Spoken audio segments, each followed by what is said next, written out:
Ir pabandom padaryti. Taip, pažiūrim. Taip, važiuoju, greit. Op, taip, čia, pristatomas. Aktyviai. Viskas pristatomų į priekį, šonus visur pristatomų. Kuo greičiau Darom greičiau, dar įjungiam greičiau. Dar greičiau truputį. Metam kamuliuką, kitą iškart metam. Tai turi priekį, o čia žiūrėk, stop, o kodėl tu įsikėlė? Negali jisai atsisukti.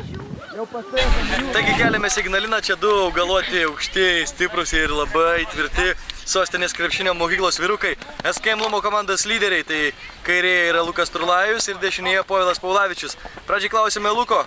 Lukai, kaip tavo nuotaikos partijant sezonui? Geras, tik labai tikiuosi pergalių daug.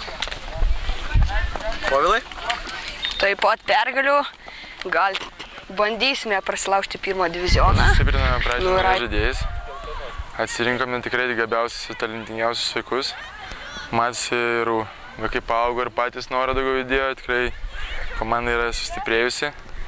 Sunkiai dabar treniruojamės, išbandėm su pirmo diviziono komanda varžybėlės, kažkas draugiškas sužaidėm, nors dar buvom kamuolio nepaėmę.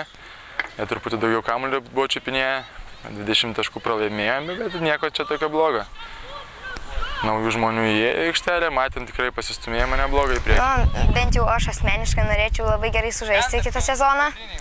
Ir šiaip norėtume, kad patektume bent jau, mano manimu, čia visų svajonės ir trenerių, kad mes patektume į pirmą divizioną.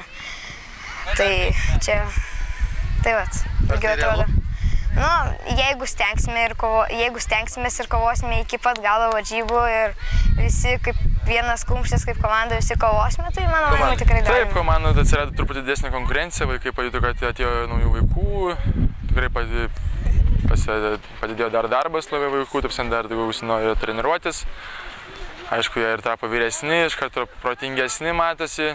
Daugiau viskas eina į profesionalumą jau vaikų, jau ir patys su jais pašnekame, patys bandom suprasti, kodėl taip darome, tada juos mes jau bandom suprasti viską ir tada jiem ir didesnis noras tą daryti yra.